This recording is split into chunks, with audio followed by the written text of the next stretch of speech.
this is for many people and for many religions, this is an important period of the year. In the Christian faith, of course, it's the Holy Week, and today's Good Friday. There's many churches that ordinarily this is perhaps one of the busiest, if not for Christmas, the busiest week in the weekend of the year in their faiths, and it's a very, very important weekend. In the Jewish tradition, of course, it's Passover, which began Wednesday night and continues through next Thursday. So it's a time where we think of spending time with our families, with people who are close to us in our lives, and know on a very, very personal level how important this is. And we understand how important faith is on a very personal level and how important it is in people's lives. And one of the things that I talk about is how do you create hope in a person's life? And one of the things that I've often thought about is the word hope itself. And I think if you break down the word hope into its four letters of home, of H-O-M-E-H-O-P-E, the H stands for home. If you've got a place where you can go and you can feel loved and be yourself, you're likely to have hope. The second component of that is the O, and that's opportunity. And I'm talking about economic opportunity. I'm talking about jobs and things like that. The third letter of the word hope is P. And I think for many, many people, that means prayer or purpose. That if you have a prayer or a purpose in your life, you're much more likely to have hope. And then the E is for education. And I think if you have the home element, the opportunity, the prayer, the purpose, the education, you're more likely to have hope in your life. And that's something that we are desperately looking for right now as a community. It's something we're desperately looking for as a country, as a world, is we need more hope. And so to many people, it probably seems really counterintuitive or bizarre that here we are, we're talking about hope, and that includes prayer. And at the same time, we've got these stay-at-home orders that say, no, you can't go to church. You can't go to your synagogue. You can't go to your mosque. You can't go to your temple. And why are we doing that? Why is government saying you can't do that? Well, I think we all understand exactly what's going on. I think that our community now knows, and I'm really pleased with the response that we're getting, that people know that we're safer at home and how important it is to maintain the social distancing. Because when we beat this and when we crush this pandemic, it will be because we are acting as a community. And just sketched on the sidewalk in front of my house a couple of days ago was in chalk was as the world separates, or as people are kept apart, the world comes together. And I think that there's a lot of truth to that this gives us an opportunity to think about our lives. And I know for a lot of people, this is an incredibly difficult period. It's a healthcare crisis, but it's also very, very, very much an economic crisis. And the number of people, and we can see that with the incredible spike in claims for unemployment. We know that there are people who are living in conditions that make it very difficult to stay at home, to be safe at home. And some of them are because they're cramped quarters, and you've got maybe multi-generations living in one house or one flat or one apartment. And then you've got other situations where people, for whatever reason, domestic violence reasons, are not safe at home, or for child neglect reasons are not safe at home. And so that weighs on all of us. And again, I know that many people turn to their faith at that time. That is the time when they turn toward their faith. And so I think it's important for us to put in context exactly what we're doing as it relates to faith, and then to hear from some of our faith leaders who will talk about how they're coping with this period and how they're able to deal with this. So I'm going to turn first over to Commissioner Kowalik. We have also with us Tim Kiske, who is with the Catholic Church. We've got Sean Tatum, who's with us as well, and Pradeep Kalika and from Interfaith. So I'm going to ask each of them to talk about this as well. But I want Commissioner Kowalik to talk about this from a faith perspective, but also from a public health perspective, what we're trying to do and why this is so critically important for our community and is so consistent.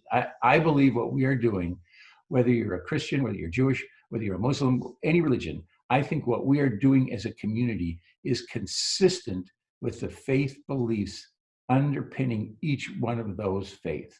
So with that, Commissioner Kwok, I want to thank you for your leadership and ask you to talk a little bit about this incredibly important issue. Thank you, Mayor Barrett. As Mayor Barrett noted, that hope is very important for us right now, for all of us.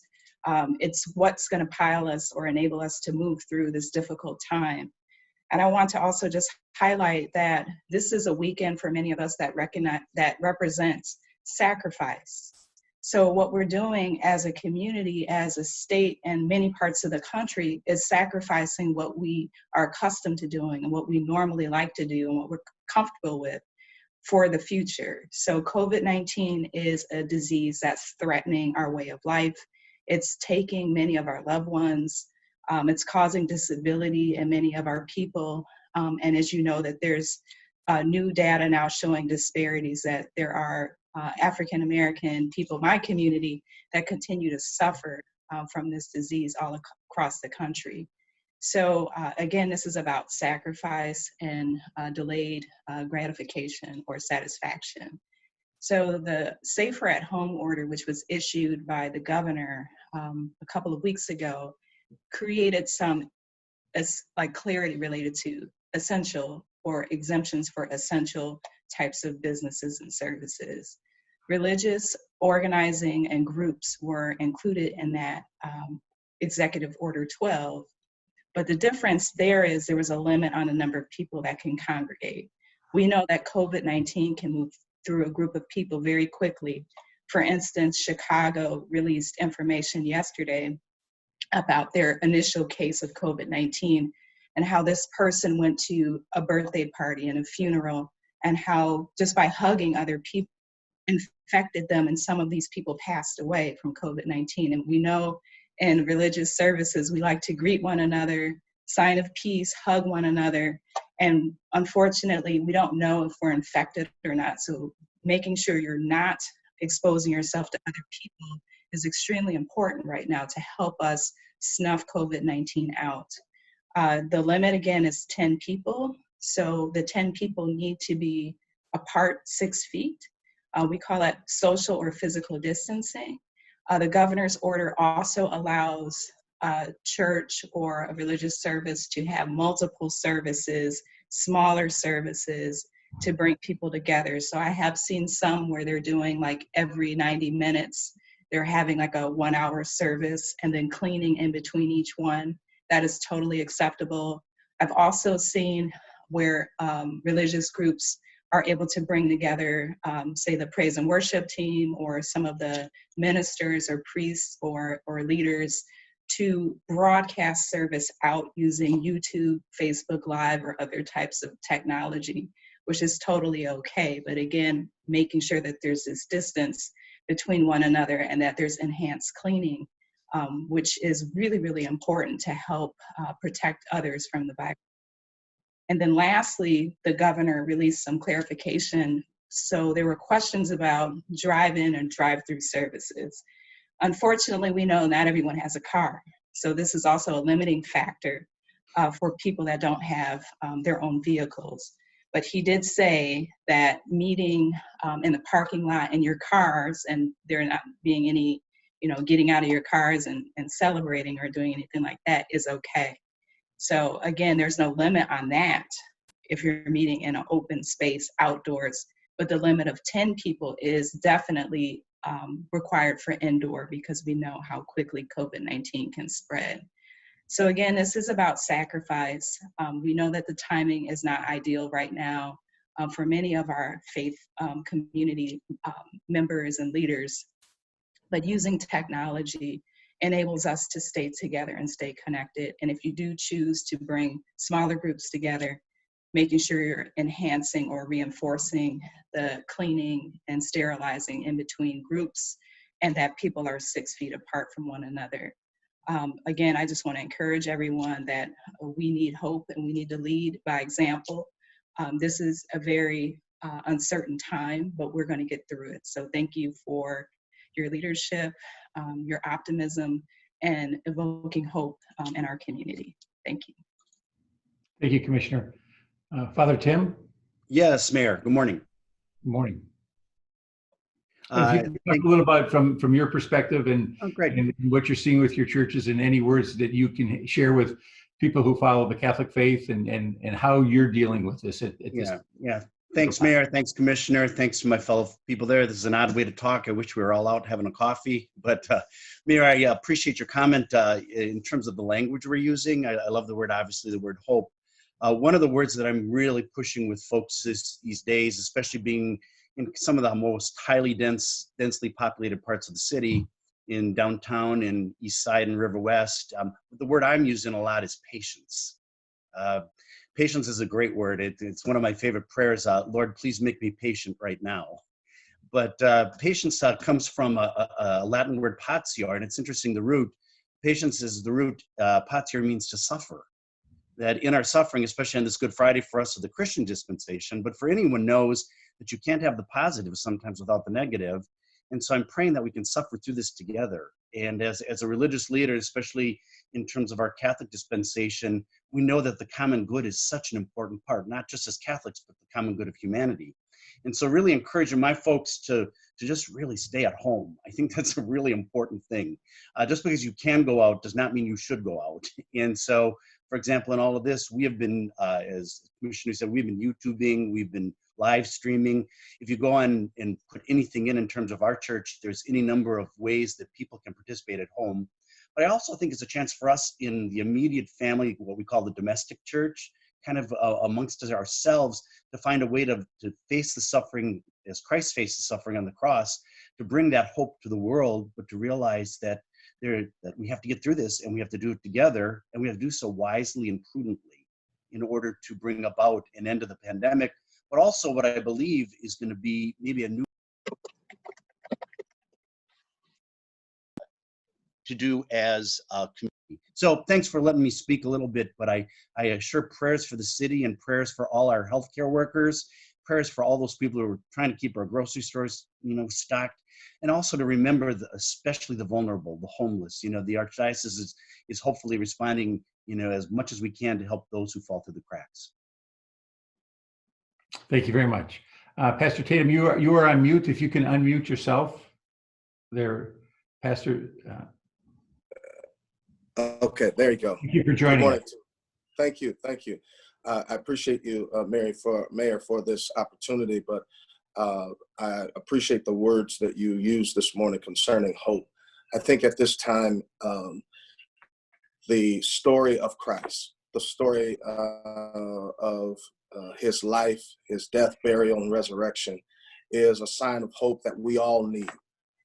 I'm in the home and I've got two smaller children in the home with me, and all looking to do something a little different. And so we are at Mason Temple Church. We're doing the drive-in service on Sunday, and when we come in, we have a strict rule that we did send to all members of our church to make sure that we do not get out of our cars, certainly, so that we don't have any interaction. So we'll have to use a lot of hand waving and maybe a blow of a kiss from inside of your car. And so we're trying to do all that we can to not only spread the word of the message of hope, but also be able to come together as a community so that we can make sure that we stay together. And I think the togetherness and the oneness of the community is important for us to have in times like these. There's so much happening. Many of us have been affected by the virus personally. There are people that I know who have died because of the virus. But with all of that, I gain strength through the words of our testimony. And so when we're able to share with each other via Facebook Live or other streams, it's really important to all of us. And I do appreciate those that are at least following on the social media outlets. And then the information that is coming from your office and others. It helps us to be able to share that information with others that we come in contact with, to make sure people are staying home. It's important that we follow those guidelines. This has nothing to do whether you have faith or don't have faith in God.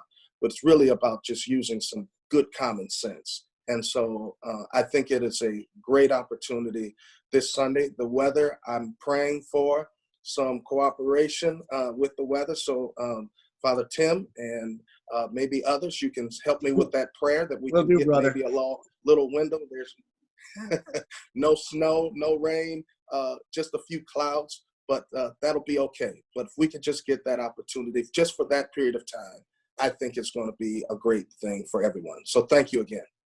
Thank you very much, Pastor. And Pardeep, you're on mute as well. If you can take yourself off mute there, but you obviously do a lot of work with different faiths. And if you can talk about what you're seeing and words of encouragement, because I know you've been so engaged on this in the community, and I thank you for that very, very much. Thank you, Mayor. Thank you, Commissioner. Father Kitsky, Pastor Tatum, great to be on this panel with everyone. Yeah, I mean, this month of April is going to be a difficult month, and just reiterating what everybody is, it's going to be a difficult month. We're going to need courage. We're going to need creativity from our faith leaders. This month is, obviously, we started Passover a few days ago. This week is Holy Week. Next week is Vaisakhi for 6, which is their biggest holiday. And then at the end of the month is Ramadan. So you have 4 of the world's 5 major faiths celebrating some of their most holy celebrations this month. And for us, we've just been reinforcing the governor's stay-at-home order. And we don't want there to be any confusing messages to say that we can physically congregate together. Bishop Miller from the Episcopal Diocese penned a response. And just right now, it would be irresponsible for anybody to say that we can physically gather. We've done great, and this is such an empowering time because, and I think people don't, necessarily we're all leaders, but right now we're calling on everyone to be a leader, and it's empowering because everyone is doing their part. Wisconsin, the Midwest, and then where we are right now, we are flattening the curve a bit, but we can't take our foot off that accelerator and revert back. And so this will be a challenging month, and I'm going to call for, the word that I'm going to use is courage. And in Latin, sometimes we talk about courage meaning of the heart, and that courage for all of us as a faith community. This courage offers reflection and spiritual reflection. And so when we think about what is happening right now, and us not utilizing this time to become a better community altogether within the human family, whether it's locally, statewide, nationally, or abroad, we're going to waste this time. And if we don't utilize this time to mature in our faith, and that's the thing about faith. Faith can be one of 2 things. It can be prescriptive, meaning I can tell you something, and just like any prescription, it gets old after some time, and you need to up the dosage, or it just doesn't work. Or it can be participatory, meaning if you participate in it, and that is participating through suffering, through joy, through love, through compassion, through forgiveness, through every lesson that we have within our different faith denominations. But if you participate in it, then typically it becomes more mature and more real. And I think that most of our faith communities understanding that this is a unique time, and we need to make sure that when we do come out of this, that our faiths are much more mature than they were when they went in. And that's what I'm hearing from faith leaders. Well, thank you, Pardeep. In summary, I think in many religions, there's the issue of being tested, that we're being tested by our Creator.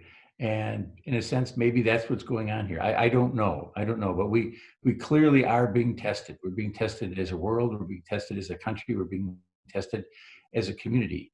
And I am filled with hope. I'm hope that we come out of this stronger, but I am not blind to the suffering that's going on right now. And Commissioner Kwolek has done a very good job working with us to highlight the racial disparities that we're seeing as a result of this. And a lot of those go to the underlying conditions that people are living in. And maybe this will be what we need to put, and I hope it's what we need to put a spotlight on living conditions for people in urban areas and some rural areas as well, because this is all very real. And you have the healthcare challenges and you have the economic challenges that go with them.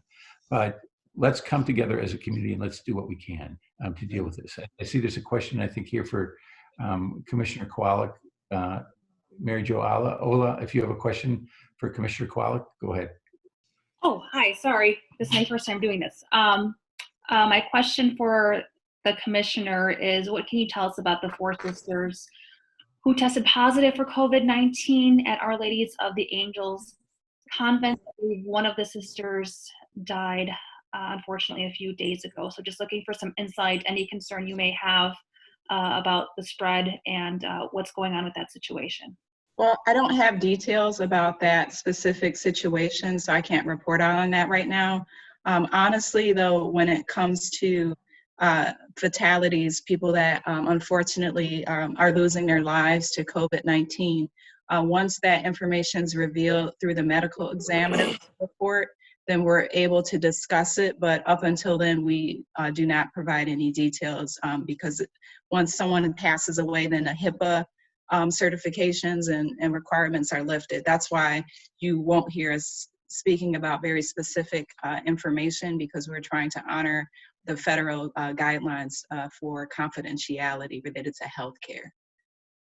Okay, and I have one separate question as well for you, Commissioner. Hearing Yes. that that there's also a potential hotspot in West Allis. I know it's not city of Milwaukee, but just being so close, anything that's being done to try and mitigate that and prevent it from growing? I know Milwaukee already has a few areas with community spread, so just your thoughts on that. Yeah, so the health officer of West Allis is Bob Lichow, so he is the one that can answer those questions more specifically. Okay, thank you. Thanks. Are there any other questions? Again, this is from Amy. What is your message to people who would like to gather with their family? I want to talk a little bit for a minute, because I saw the same analysis that Commissioner Kowalik did, and it really is pretty sobering.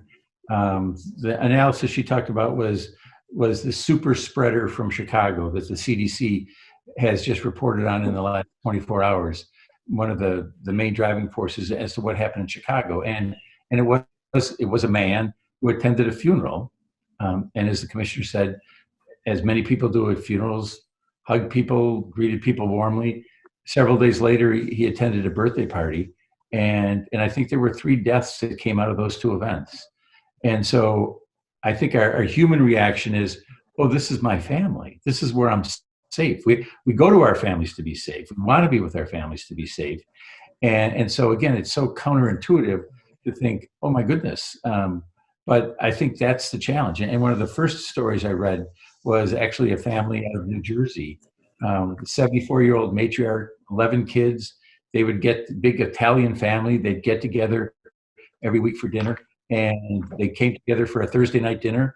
And 4 days later, the mother, the 74 mother, and 3 of her grown children were dead. So again, I wish that there was a scientific exemption to COVID-19 for families. I wish there was a scientific exemption for religious activities. I wish there was a scientific exemption for elections, and we know there's not. But that's what we're dealing with, and that's why we're asking for the patience, for the sacrifice, and the hope that we will get through this. We will get through this together. Mm-hmm. Yeah, thank you, Mayor. I know that there has been a lot of questions about families gathering. Well, what about if it's a small group, they're under 10? Well, think about it this way. Some people are still going out because they're considered essential. We know that there is inequity in that. Who has to, still go to the grocery stores, to work? Who still has to use public transportation? There's many factors as to why someone may still be at risk for contracting COVID-19. So you may be isolating yourself in quarantine and, staying holed in because you have the ability to do so. But if you have some family members that have been out and about, or like with this election that we had on Tuesday, that's a whole nother topic. but just opportunities for people to get exposed, and then you're bringing people together to celebrate the holidays, and you could be, in essence, infecting your entire family. We know COVID-19 is definitely can be a killer right now. There's 73 deaths in Milwaukee County. 67% of those deaths are still among the African American community, so there's still that inequity there. 29% are white. As far as gender, 58% are male and 42% are female.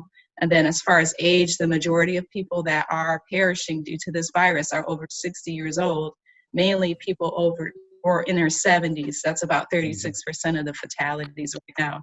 So this is not worth risking your loved one or your own health and safety. So, you know, I had big plans for the holidays as well, and I'm making my lamb just with my son and I on Sunday. So we're just going to lay low. Thanks. So thank you, Commissioner, and thank you all very, very much, and thank you for being with us this morning. Have a Thanks, safe Mayor. weekend. Thanks, Please Commissioner. stay home. Thank you, man. Thank you. God bless everyone. Bye.